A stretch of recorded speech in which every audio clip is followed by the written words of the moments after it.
L'Afrique, un continent d'opportunités et sa jeunesse bien plus qu'un trésor. Bonjour à tous et soyez les bienvenus dans ce nouveau numéro de Mediap. C'est un numéro assez spécial. Aujourd'hui, nous mettons en avant une étoile qui brille tout en faisant scintiller le fact-checking en Afrique de l'Ouest. C'est au quotidien national du Sénégal, Le Soleil, que Ndeye Fatou Diéry Diagne traque au quotidien les fake news sur les réseaux sociaux avec un style qui lui est propre. Diéry Habibou, comme elle se fait appeler sur les réseaux sociaux, est devenue un visage de la lutte contre la désinformation dans son pays. Elle a beaucoup de choses à nous dire sur sa passion pour le journalisme. Ndeye Fatou Diéry Diagne est en direct de Dakar avec nous. Ndeye Fatou, bonjour et merci d'avoir accepté notre invitation. Bonjour papa et bonjour aussi à tous les téléspectateurs de Medi One TV. C'est avec un réel plaisir vraiment que j'entame ces échanges. Alors, sur Medi 1 TV et dans Mediap, nous mettons en avant le trésor de notre continent qui n'est rien d'autre que sa jeunesse.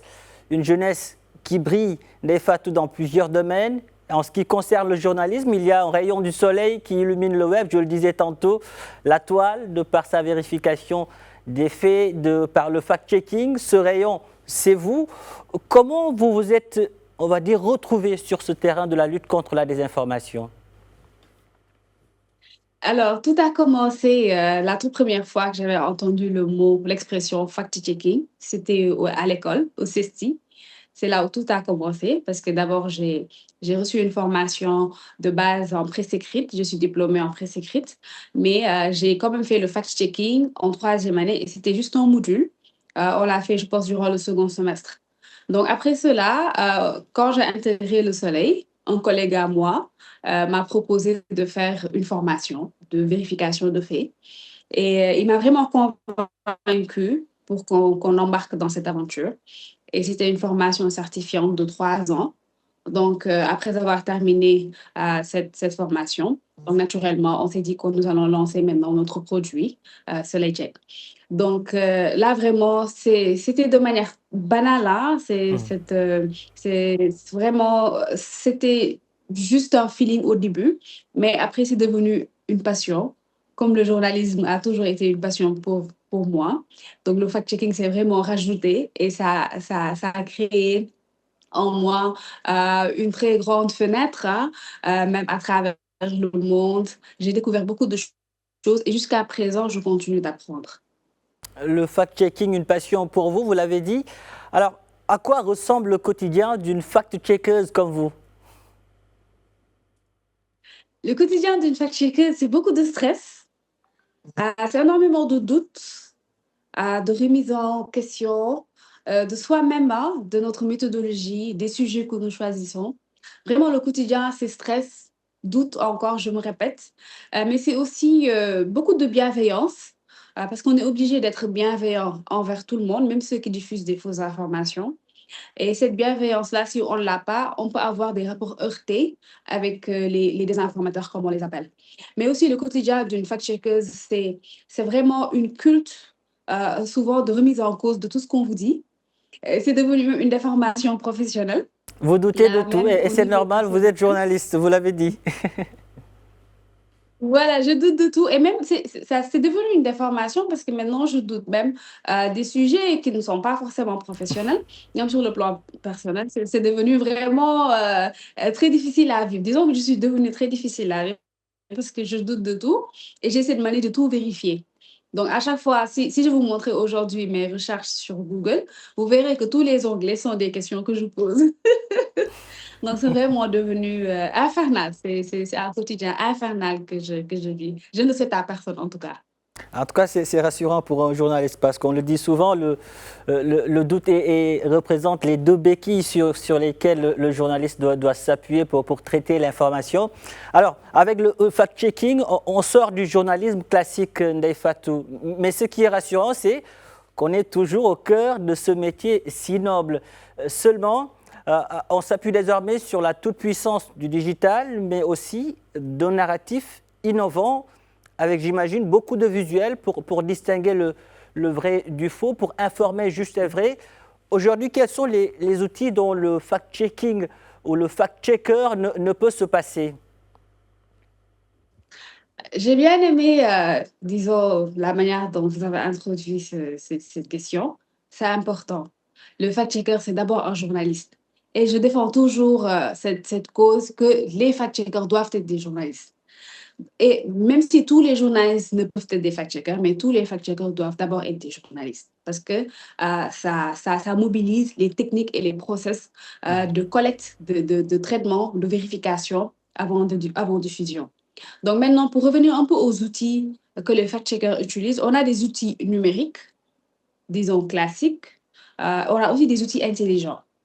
Quand je prends l'exemple de InVid, qui est un outil numérique, qu'on utilise pour fragmenter une vidéo, par exemple, pour retrouver. Parce qu'en fait, ça permet juste de mobiliser ou bien même d'automatiser certaines tâches. Parce qu'en réalité, le vérifier parfois, ça revient presque à voir ce qui a déjà été dit sur cette information.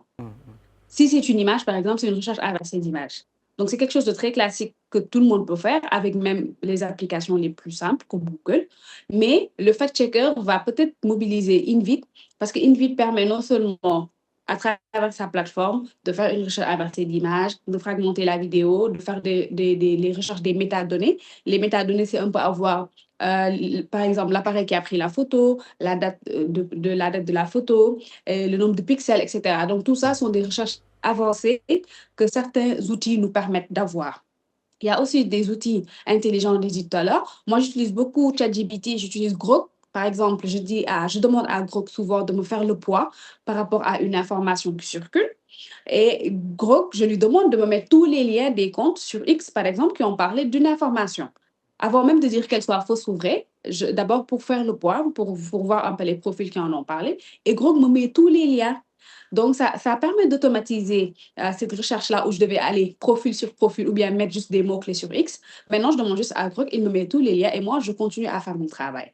Donc là, moi, je pense que ces deux outils, aujourd'hui, ne peuvent pas être, disons, sont indispensables en tout cas pour un fact-checker. D'accord. Maintenant, cela ne veut pas dire que nous allons nous reposer sur ces outils-là parce qu'il faut que le modèle hybride revienne, c'est-à-dire que notre conscience d'abord, notre intelligence d'abord, puis les outils après. Notre intelligence d'abord et juste après les outils. Nefa Diagne, justement, dans un monde où tout va vite, où l'intelligence artificielle avance à pas de géant pour nous générer des deepfakes, des articles tout faux, j'imagine, vous avez du pain sur la planche. L'IA à l'ère du fact-checking ou le fact-checking à l'ère de l'IA, c'est selon, mais ce qui est sûr, c'est que cette technologie ne vous facilite pas la tâche. Autant vous pouvez l'utiliser pour démonter de fausses informations, autant elle peut être aussi à l'origine d'intox. Alors, aujourd'hui, comment se comporte Neifatou avec cette technologie? Defatou est très prudente avec l'intelligence artificielle. Mais aussi, il faut relever quelque chose qui me semble très important parce que on s'est rendu compte que la vitesse de développement de l'IA, c'est une vitesse fulgurante. Personne n'arrive à maîtriser. Mais au contraire, la vitesse des outils pour débusquer les deepfakes, etc., n'a pas suivi. Ils ne sont pas du tout au même rythme. L'IA dépasse complètement et de loin les outils intelligents que les fact-checkers utilisent. Aujourd'hui, il n'y a pas, et je le répète, il n'y a pas un outil assez sophistiqué et accessible à tous, c'est-à-dire qu'il soit gratuit pour tout le monde, pour qu'on puisse vérifier aujourd'hui une image générée par l'intelligence artificielle. Ce sera très difficile d'en avoir. Donc, ce que Ndefatou fait, c'est que je ramène ma phrase de fermeture de mes propos, c'est mon intelligence d'abord, mon bon sens d'abord. Donc, c'est comme ça que je fais. Puis après, je fais appel maintenant aux outils souvent numériques, parce que pour les deepfakes, il faut très souvent se méfier des outils intelligents, parce qu'ils ne traquent pas souvent l'aspect deepfake, parfois de certains fichiers. Donc, on est obligé de faire un travail manuel, c'est-à-dire de faire recours aux sources, d'aller jusqu'à la base d'une information, jusqu'à la source originelle même de l'information. Mhm. Donc, avec l'IA, pour débusquer des deepfakes, c'est la meilleure stratégie à avoir parce que les outils intelligents ne vont pas du tout vous fournir tout sur un plateau. Vous lui donnez une image, il vous dit que non, c'est une image générée par l'IA. Il ne va jamais le faire. On est obligé de faire ce travail-là en amont. Il faut savoir aussi que les plateformes non plus ne nous aident pas. Aujourd'hui, les plateformes se sont retirées du financement du fact-checking et ils promeuvent de plus en plus les outils, ce qu'on appelle les IA contextuelles ou bien même des notes communautaires. Et ces notes communautaires, ces IA contextuelles ne seront pas, en tout cas, n'ont pas du tout été générées par des fact-checkers. Donc, ce sont des narratifs, comme vous avez dit tout à l'heure, des narratifs qui vont continuer à circuler sans qu'il y ait une validation de fact-checkers derrière. Donc, c'est vraiment une démarche très prudente Mhm. que moi, j'adopte avec l'intelligence artificielle. Voilà, et Il y a peut-être juste, un couteau à double tranchant pour le effet- fact-checking. Mhm. tout à fait, tout à fait. C'est vraiment un couteau à double tranchant. Nous l'utilisons aussi bien et moi, je l'utilise juste pour les tâches primaires, c'est-à-dire avoir, faire le point, les profils qui en ont parlé, mais je ne lui demande pas de faire de synthèse, je ne lui demande pas de vérifier. Donc, donc c'est plus un assistant pour moi. L'IA est plus un assistant en réalité qu'un partenaire. J'en fais pas non plus une source, c'est un outil, ça reste vraiment un stade d'outil. J'en fais pas du tout une source, je lui demande absolument rien du tout, que de m'assister dans mon travail. Elle vous assiste simplement, cette IA, dans votre travail. Ndefatou Diagne, vous le dites souvent, le citoyen a droit à l'information, une information de qualité, une information vérifiée, juste et vraie. Et pour cela, il faut que ce citoyen apprenne à s'informer tout en résistant à l'infox. Justement, vous avez récemment publié votre premier livre intitulé Résister à la désinformation, journal d'une fact-checkeuse sénégalaise. C'était, n'est-ce pas, une manière pour vous de dire à ce citoyen, tenez, vous retrouvez ici, dans ce livre, quelques éléments qui vous permettront de distinguer le vrai du faux, c'est ça? Oui, je n'aurais pas mieux résumé mon livre, hein. Ben, vraiment, je me retrouve parfaitement dans ce que vous venez de dire. C'est vraiment, ce livre, c'est pour dire aux citoyens, tenez, voilà, voici quelques outils. Mhm. Et quand je parle d'outils, c'est pas juste ce qu'on utilise pour travailler, mais même développer l'esprit critique. Parce que ça aussi, ça doit être le premier outil hein, pour tout le monde. Voici comment faire pour développer son esprit critique. Parce que parfois, il y a des tendances insoupçonnées, parfois, de désinformation, ou bien des organisations de désinformateurs insoupçonnés. Donc, ça réveille un peu cet esprit critique pour vous dire, tenez, j'ai été confrontée à telle situation, la désinformation a débusqué sur telle situation, donc voici ce qui s'est réellement passé. Et là, le citoyen, à un moment donné, il va se rendre compte que cette situation s'est produite dans un contexte X, peut-être la situation a été reportée dans un contexte Y, et là, ça permet un peu de susciter en lui cet esprit critique, ces questionnements. Donc voilà, c'est un livre vraiment que j'ai pris le temps d'écrire, non seulement pour parler des informations, mais aussi pour parler de ce qui a même été la première partie de notre entretien. Mhm. Pourquoi avoir choisi le fact-checking? Comment est-ce qu'on vit, comment est-ce que je vis personnellement le fact-checking au quotidien? Comment cela influence mes décisions, mes choix de vie et comment on est obligé en tant que femme qui fait de la vidéo de vérification, comment est-ce qu'on doit se comporter? Donc c'est Écrire ce vraiment en livre. deux temps, l'histoire et la géographie. Nous aurons l'occasion de revenir sur la seconde partie de ce livre. Écrire ce livre, justement, pour vous, c'était plus qu'urgent.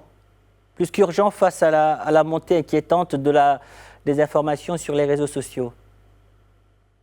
Oui, donc écrire, c'était vraiment une situation très urgente, dans Mhm. la mesure où il y a peu d'écrits sur la désinformation dans le contexte sénégalais. Et là, même de plus en plus, on voit que les universités s'intéressent à la problématique et commencent à écrire des articles scientifiques là-dessus. Des enseignants-chercheurs se spécialisent de plus en plus. Mais dans le contexte sénégalais, moi, en tant que fact-checkeuse, parfois, pour mettre à jour certaines de mes données, il est très difficile de retrouver des études faites au Sénégal concernant la désinformation. Mais ce livre, c'était urgent parce que ça permettait de dégager certains profils de désinformateurs qui Mhm. désinforment pourquoi et comment, quelles sont les tendances, etc., etc. Donc, c'était vraiment ça l'urgence. Et aussi, comme vous l'avez dit, le fait que l'intelligence artificielle se soit assez incrustée dans notre quotidien, le fait que les réseaux sociaux amplifient de plus en plus cette désinformation. Quelle est la place des uns et des autres? Comment est-ce que nous devons maintenant nous comporter? Donc, tout ça a vraiment a marqué cette urgence et aussi vraiment vidé un peu tout ce que j'ai accumulé dans ce parcours quand même assez court, si on doit juger l'expérience, mais très dense en moi. Vous parlez de parcours. Ce livre, c'est aussi le journal, vous l'avez dit, d'une fact-checkeuse sénégalaise, le journal de Ndeye Fatou Diéry Diagne. On y découvre la journaliste passionnée qui veut lutter contre la désinformation, mais aussi la journaliste parfois critiquée au sein même de sa corporation, tout simplement parce qu'elle veut faire autrement. Et ces critiques, vous le dites dans le livre, elles vous ont endurci, elles vous ont forgé. Comment? Les critiques m'ont endurci dans la mesure où euh, j'ai fini par les intégrer. Donc, je ne m'attends plus à ce qu'on me jette des fleurs, je ne m'attends plus à avoir, en tout cas, à ce que je sois plébiscitée, hein, très honnêtement. Mais les critiques, moi, je dis tout le temps, je fais la différence entre les critiques constructives, c'est-à-dire des critiques sur lesquelles je me base pour améliorer mon travail, pour revoir peut-être mes sujets, pour revoir la manière de ma présentation. Tout ça, je les prends comme des critiques très constructives, mais parfois des critiques stériles, je les caractérise de critiques stériles. Très honnêtement, je les intègre et en tout cas, j'ai dépassé ce stade où elles me font mal. Elles me font plus du tout mal. Au contraire, parfois, j'en rigole. Et même, je le dis, au-delà même des confrères, parfois les critiques sur les réseaux, le cyberharcèlement, tout ça, je le retrace dans les livres. Et c'est pour vous dire que toutes ces situations ont fini, au lieu, peut-être, je ne sais pas ce qu'ils visaient derrière, peut-être qu'ils voulaient fragiliser un peu ce que je faisais. Mais en tout cas, ça a fini vraiment par me forger une personnalité assez forte. Jerry, peut-être il y a un an, elle était beaucoup plus fragile que ça. Pour une simple critique, elle pouvait ne pas dormir le soir, mais maintenant, après, je lis, je rigole, je prends ma tasse de thé, hein. Après, je Peut-on parler continue ma de journée. maturité professionnelle? Voilà, c'est une maturité professionnelle et surtout personnelle. Ça a Mhm. vraiment été un travail très personnel que j'ai pris le temps aussi de faire. Vraiment une maturité personnelle et professionnelle, oui. Ce livre, cette passion pour le fact-checking, c'est aussi un moyen pour vous, n'est-ce pas, de défendre les femmes? Oui. Parce que vous savez, j'ai l'habitude de dire que nous sommes dans un monde où lorsqu'on est jeune, on est femme, on est noire, on est musulmane. Euh, Franchement, c'est vraiment le portrait type d'une personne qui va subir dans sa vie. Qui va subir dans sa vie. Qu'est-ce qu'on va subir maintenant? C'est la grande question. Mais ce sont quatre caractéristiques que j'incarne. Je suis une femme, je suis noire, je suis musulmane, je suis jeune. Donc, vous voyez un peu, c'est assez compliqué à vivre. Donc, on est obligé de bâtir parfois une personnalité autre même que celle qu'on voulait peut-être avoir. C'est-à-dire, on est obligé de nous. Moi, je suis obligée de m'emmurer un peu dans une certaine pudeur, vraiment dans un respect strict aussi que j'impose hein, pour ma vie privée.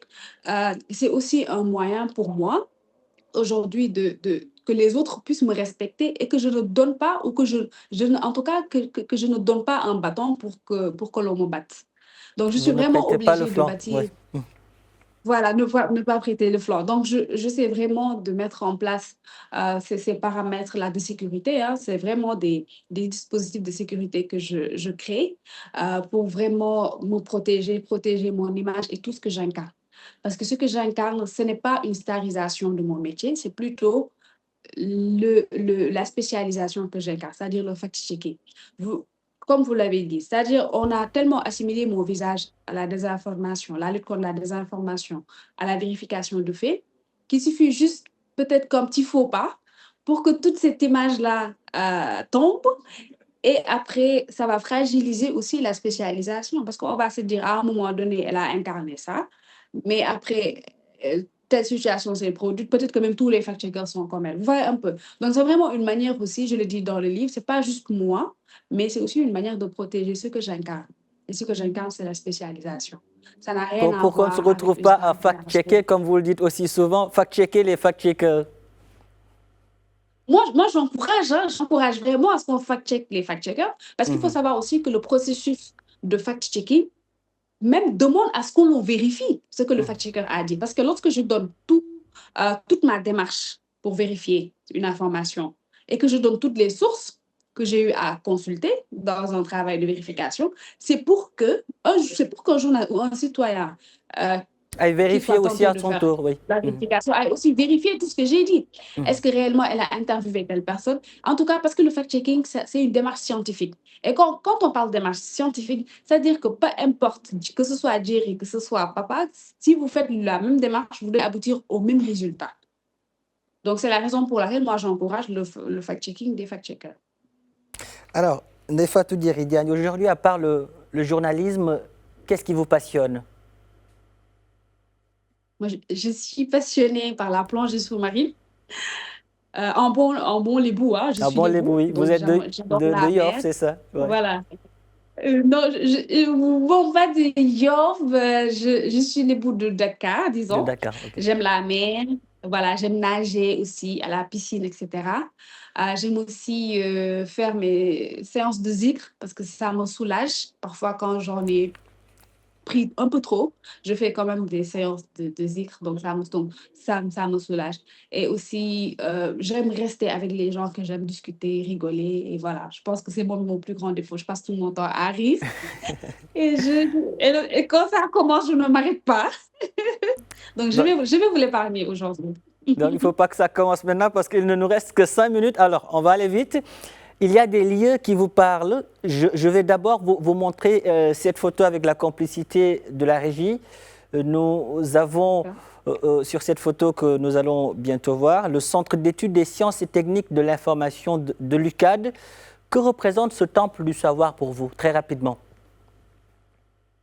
Tout, c'est le début, c'est là où tout a commencé. Là où tout a C'est au commencé. CESTI que je suis devenue journaliste, hein. C'est là où vraiment tout a commencé. Et c'est là où j'ai pris des valeurs, c'est là où j'ai appris à m'affirmer, à développer et à structurer même ma pensée. C'est là où tout a commencé. Moi, Mm. CESTI, c'est vraiment Harvard pour moi, hein.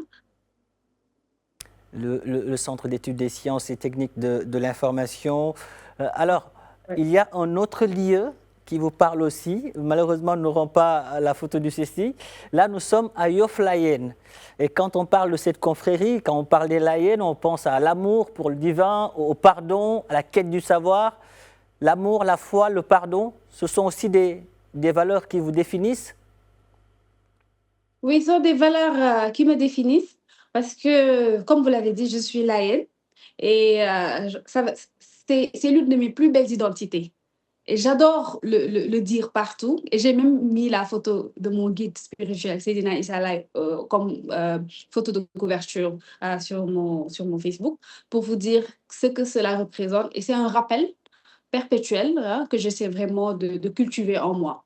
Donc, c'est la raison pour laquelle je dis que ces valeurs sont miennes et que je partage et j'essaie, parce qu'aussi, il faut savoir que ces confréries-là, au-delà même de l'islam, ils nous donnent en fait des valeurs pour pouvoir vivre en société. Pouvoir vivre en société, le pardon, quand même, c'est encourager les vivre ensemble et avoir comme, des attitudes exemplaires et toujours pouvoir avoir vraiment une société assez disons, le mot m'échappe, hein. En tout cas, Mhm. pour pouvoir vivre ensemble, voilà, dans une société bien organisée. Alors, là, je vous montre une photo, celle d'une personne que vous affectionnez particulièrement. Cette personne, vous la présentez souvent comme un guide, une boussole, un confident. C'est votre père, Oui. Habibou, un nom que vous lui empruntez aussi souvent sur les réseaux sociaux. Dans le journalisme, vous le dites, vous n'avez pas d'idole, vous n'avez que des mentors. Peut-on dire que dans votre vie aujourd'hui, seul votre père porte ces deux casquettes, celle de mentor et d'idole? Effectivement, parce qu'en fait, je l'ai dit, j'ai pas d'idole dans le journalisme parce que mes idoles sont mes parents. ma défunte mère et mon papa. Et je lui ai chippé, je lui ai chopé son nom, hein, Habibou, je me présente comme ça, j'ai dit Habibou alors que je m'appelle Defat Djek. C'est pour montrer un peu, c'est pour lui faire de la place dans ma vie. C'est parce que aussi, il m'a beaucoup aidé aujourd'hui à pouvoir m'aimer. Il nous a beaucoup, en tout cas, il nous a beaucoup aidé à adopter les voies, les différentes trajectoires qu'on a aujourd'hui dans notre vie. Il n'a jamais cherché à m'arrêter. Au contraire, toujours à m'encourager dans ce que je fais. Et c'est aussi une belle personne, très respectée. Mm. Et vraiment, je suis très fière de mon père. Et là, j'en parle, je suis même un peu émue. Voilà, c'est vraiment une belle surprise. Je ne m'attendais pas du tout à ça. Et je suis très fière vraiment d'être sa fille. Et j'espère aussi qu'il soit autant fier de moi. Vous avez, il y a quelques instants, parlé de votre défunte mère. J'imagine qu'elle représentait tout pour vous. Oui, vraiment, elle était l'amour de ma vie. C'était l'amour en personne. C'est-à-dire, quand aujourd'hui on me demande c'est quoi l'amour, je montre la photo de ma mère. Parce Mm. que voilà, c'est un amour profond. Elle m'a appris à aimer sans attendre, à aimer avec désintéressement, à aimer juste parce que Dieu vous a créés ensemble et à soutenir aussi ses enfants. Et je me rappelle même mes premiers cours d'anglais, par exemple, lorsque je revenais à la maison. Elle ne comprenait pas l'anglais, mais elle m'encourageait quand même. Et là, j'ai fini par diriger le club d'anglais de mon école. Pour vous dire, elle me poussait à toujours donner un peu plus. Elle m'écoutait parler un anglais tellement déformé, mais elle m'encourageait derrière, elle applaudissait, elle me faisait répéter mes speeches. Elle était contente, elle était heureuse, voilà. Donc ça aussi, ce sont, voilà, là, Vous avez ici c'est- la photo de votre défunte mère. oui, c'est... une- Si elle était en face de vous, qu'auriez-vous aimé lui dire très rapidement, en quelques mots? je vais lui dire qu'elle me manque beaucoup. euh, Parce que c'est... Je suis désolée, je ne m'attendais pas du Elle tout vous à manque énormément. Nous le savons en tout cas de là où elle est. Elle est fière de vous. Elle est fière de vous. Le Sénégal est aussi fier de vous, Ndeye Fatou Diéry Diagne, l'Afrique aussi. En tout cas, merci. Merci pour toutes ces précisions. Merci d'avoir répondu à nos questions. Merci beaucoup. Merci beaucoup. C'est vraiment gentil. Désolée, c'est l'effet surprise qui me fait ça. Merci pour la pertinence des questions. Merci aussi pour cette tribune offerte aux jeunes femmes. Voilà, merci aussi pour le soutien. C'est vraiment gentil. Et je remercie vraiment Média TV. Et aussi, je te remercie toi, papa, pour cet entretien. Et voilà, merci de m'avoir suivi, comme on a l'habitude de dire. Merci à vous. Merci à vous. Merci. Voilà qui referme ce numéro de Mediap. Merci de l'avoir suivi. Un grand merci aux équipes techniques et rédactionnelles ayant contribué à sa réalisation. Où que vous soyez, prenez soin de vous et allez jusqu'au bout de vos rêves. N'abandonnez jamais.